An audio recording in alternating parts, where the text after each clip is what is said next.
Hey guys, how you doing today? Dr. James Jernigan with Cornerstone Chiropractic here with Liz Kahn with You Be Well. And what we're going to talk about today is something that we haven't talked about in a long time. In a long time, but we did talk about it way back in 2017. Probably something that I'm like the most passionate about and I get the most excited with is so fun your to watch nervous system, because your nervous system literally controls every function in your body. And so if you, what I like to do an illustration, and it's, you don't have to do it, but you close your eyes if you're at home, and I want you to think about your heart beating, pumping blood in and out to every cell in your tissue and organ in your body. I want you to think about as you take a deep breath in, you're breathing in all of that oxygen, breathing out carbon dioxide, and the millions of processes that take place just for that alone. Then I want you to think about your digestive tract, how it's absorbing all of those nutrients from your food, eliminating the toxins that your body doesn't need.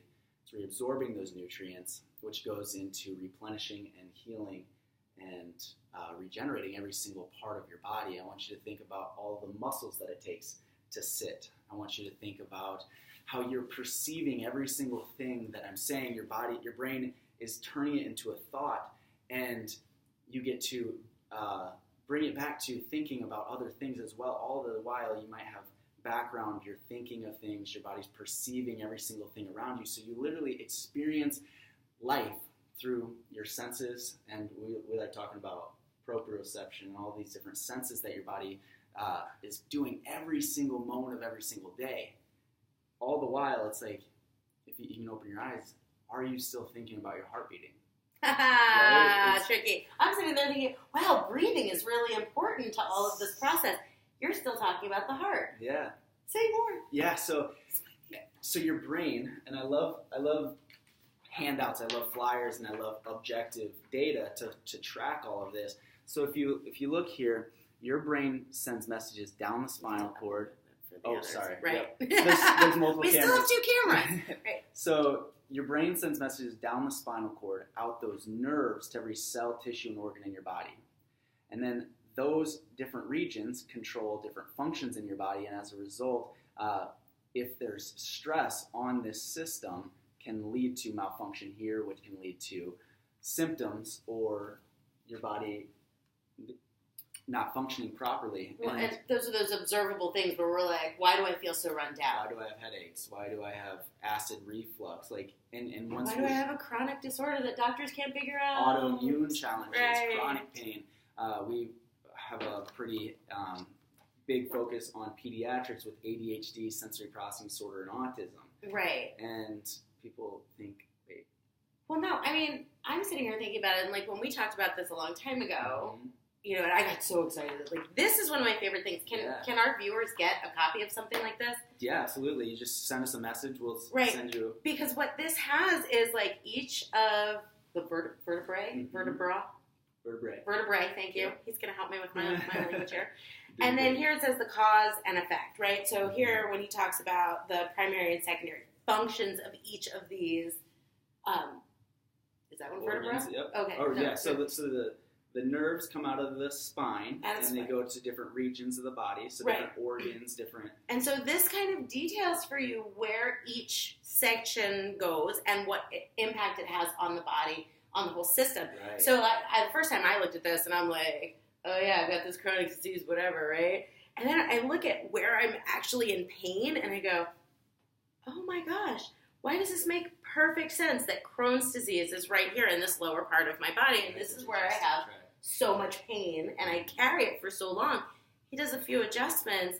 I'm not going to say that the Crohn's disease went away, but so many of the symptoms associated with it were alleviated. Absolutely. Because my spine... The spine was misaligned, and it was causing neurological stress on your system. Now, there are a couple of parts of the system, though. Mm-hmm. And is that what we wanted to talk about today? And that's what are we at? We're at 4.5 minutes. We're doing awesome. Great. We're doing great. Because I could, talk about this alone, because messages, it's really, this is what happens, is there's different regions of your body, and it sends messages up the spinal cord to the brain, just like a good mentor, right? The mentor, the brain, the nervous system. Okay. It's the key to a successful or a great mentor is first they have to gather all the information, gather all the data, what's really going on. Then it finds it, sends messages back down the spinal cord to that part of the body to handle whatever situation it is. If you're running, you need to increase your blood flow, and so it dilates the vessels, all of those things. So it's seeking in that information, and then it's responding to that information the best and most efficient so that you can continue to stay alive and continue to heal. Now, any questions with that? Well, no, I'm just, when you talk about running, and I'm like, oh, that's your gas pedal. Mm-hmm. Are we there? Yeah. We're there. So yes. When there's two main modes of the nervous system. There's the sympathetic side, which in school you might have remembered as the fight or flight response. And then there's the parasympathetic side, which is resting, digestion, relaxation, growth, and development. So if there's a bear on the other side of the door, Liz, and I love We're going to talk about saber-toothed tiger. I talked about the tiger, you talked about the bear. Okay. And if there's a bear on the other side of the door, scratching, growling, trying to get in, we should go into sympathetics. That's the fight or flight. Okay. We're smart. We're getting the heck out of here. That's gas pedal. Gas pedal. Okay. Yeah. So we're going to play with a bunch of terms. Dr. Tony Ebel in Chicago, he's all about, and same in alignment, it's like, how can we simplify it so that it makes sense? Sympathetics, you can think of gas pedal. Okay, sympathetic. Parasympathetics, brake pedal. So gas pedal, right? We're in danger. We need to get out of here. In that moment, your physiology, your chemistry, everything starts to shift into, let's get out of here. Is this when like cortisol and adrenaline and testosterone just flow? Flood through your system. Short term, it's good, right? Short term, bear, get out of here. Safety. That's great. Long term, that's really where chronic disease starts to breed. Because I've got my foot on the gas all the time. I don't ever brake. Right. Okay. And so in that moment, let's do this analogy. Like if there's a bear, they're scratching, growling, trying to get in. We're sympathetics, gas pedal. Are you worried about digesting your food? Oh, right. Do we need to digest if we're going to be eaten by a bear? Yeah, no, it doesn't matter. Are we worried about little bacteria, viruses, fungi? Or hair growth, nail growth? Yeah, are you worried about sleeping? Or these are the non-essential functions. Yeah, absolutely, because right now, it doesn't matter if in 5 minutes If we're being mauled by a bear, it doesn't matter if we can digest our food properly. Absolutely. And our bodies know this. Yeah, and it's important. And this is why it's like I always come back and I just say your body is so incredible. Yeah. Because it knows what to do in every single moment of every single day.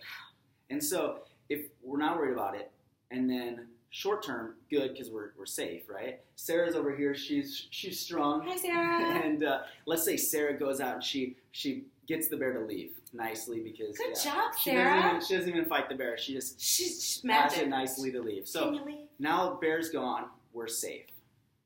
In that moment, we should be able to, like we've been talking about, deep breath in, nice and relaxed, and then our body should be able to shift back into parasympathetic. It's like recovery. When we can recover from what that instigating force was. Yeah, right. The stimulus, right? Yeah. So we're out of danger. We're back into resting and digestion mode. So we can get back to healing. We can get back to recovery. We can get back to digesting our food. Those immune system can start kicking in. And so a lot of people that have trouble with their immune system or decreased immune system, like all of these things can start to be correlated with your nervous system. The sympathetic. Yeah. The gas. So when you get back into parasympathetic, that's when the immune system can start to get elevated again. Parasympathetic allows you to recover. Yes. Sympathetic allows you to avoid the bear, to survival. escape the bear. Yep. Okay. Survival, protection. I like to say protection because this is where it applies to you, and I'm going to try to wrap it up in a minute, but we could do 70 videos on this, and I think that we're going to. We probably will. We've got plenty of time. The reason why I say protection on the gas pedal side is because with the bear, we are protection, right? We're trying survival. So, but long term, there's 3 main categories of stress that can shift your body into more of a sympathetic dominant state, chronic stress response. That is poor physical stress, which we've been addressing with poor posture. We've been addressing with a bunch of different ways to remove that physical stress, but car accidents, childhood falls, heavy backpacks, text neck, all of those things are bad physical stress. Right. If you work 40 hours a week in front of a computer. This position, bad physical stress. Right. Chemical stress, what you put on and in your body, and if we did a 4-day seminar of all the different toxins in We our still wouldn't environment. finish We it. would Right. just scratch the surface. Right. And then the emotional stress, which you are the expert in, and what we've been talking a ton about in this last videos is the emotional component of stress. That is by far the most significant cause of stress on your nervous system, because your emotional stress can directly correlate, same thing with physical, Right. but Well, with the cortisol, the sympathetics, the epinephrine, the norepinephrine, the stress hormones in your body. And that emotional thing, like, I was almost attacked by a bear. Yeah. And then the story that we continue to tell. And then you tell 35 other people about, or 17, we should keep with. We'll keep it 17. Yeah. We're going to say 17 this year. But, the notion of repeating the story and what that does to your brain. So when you have a memory, the newest research is saying, right, that the same parts of your brain light up as when you actually experience the event. So the bear, we're going to, right? Yeah. But, like, the notion that, like, the more I repeat the story, which is not to say don't share your story, but just what I do is I help people disconnect their emotion from the story so that they can say, right, so there was this bear there and that might have an impact on what I'm doing, as opposed to re-traumatizing yourself with just the memory of it. Absolutely. Because all of this parasympathetic, sympathetic, like Dr. James was just saying, which comes first, it doesn't matter. Yeah, they both break the cycle. Play together.